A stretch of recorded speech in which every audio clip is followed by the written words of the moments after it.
चमचमीत सोडा मसाला आपला रस्सा तयार करायचा आहे. त्यासाठी आपण 1 वाटी सोडे घेतलेले आहेत.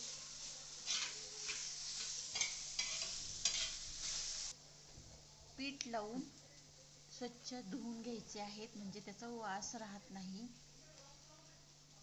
कुठलंही पीठ, बाजरीचं, ज्वारीचं, गव्हाचं पीठ लावून चोळून धुवून घ्यायचे चांगले.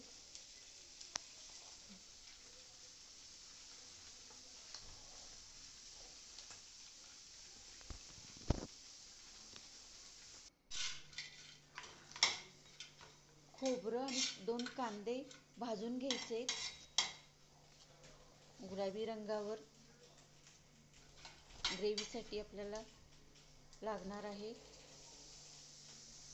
खोबरे भाजून झाले, कांदा पण आपला भाजून घ्यायचा आहे. कोथिंबीर, लसूण,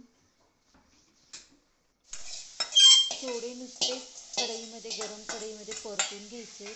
त्यातली पाणी निघून गेलं पाहिजे, कोरडे झाले पाहिजे, म्हणजे छान असे कुरकुरीत होतात व भाजीत पण छान चव लागते.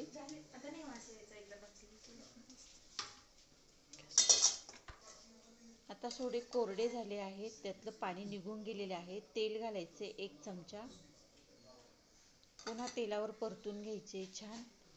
अगदी काजूसारखे खमंग लागतात.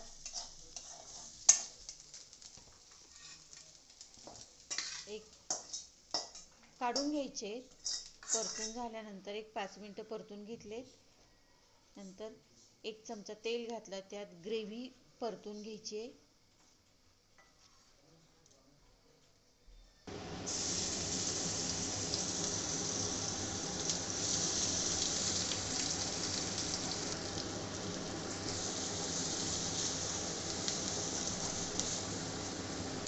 तेल सुटेपर्यंत ग्रेव्ही परतून घ्यायची.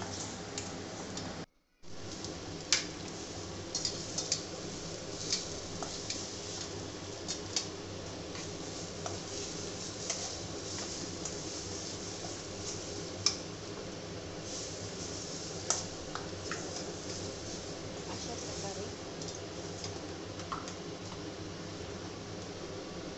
पाहिजे तसं आपल्याला पाणी घालायचं आहे. 10 मिनिटं छान उकळी येऊ द्यायची.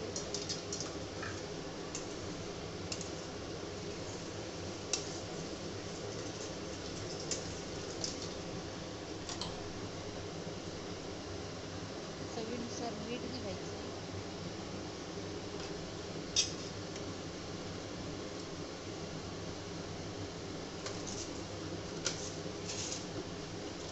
सोड्याचा रस्सा भाजी तयार. 15 मिनिटे उकळू द्यायचे. भाकरी बरोबर खायला खूपच छान लागते. लिंबू, कांदा आणि भाकरी याबरोबर ही रस्सा भाजी अगदी नॉनव्हेज सारखी, चिकनच्या रश्श्यासारखी लागते. 10 मिनिटं छान उकळी येऊ द्यायची. बघू शकता काजू दिसत आहेत. सोडे छान शिजले, काजूसारखे टपोरे झालेत शिजून.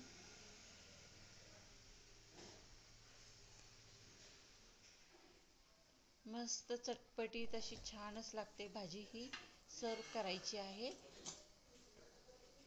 भाजी तयार.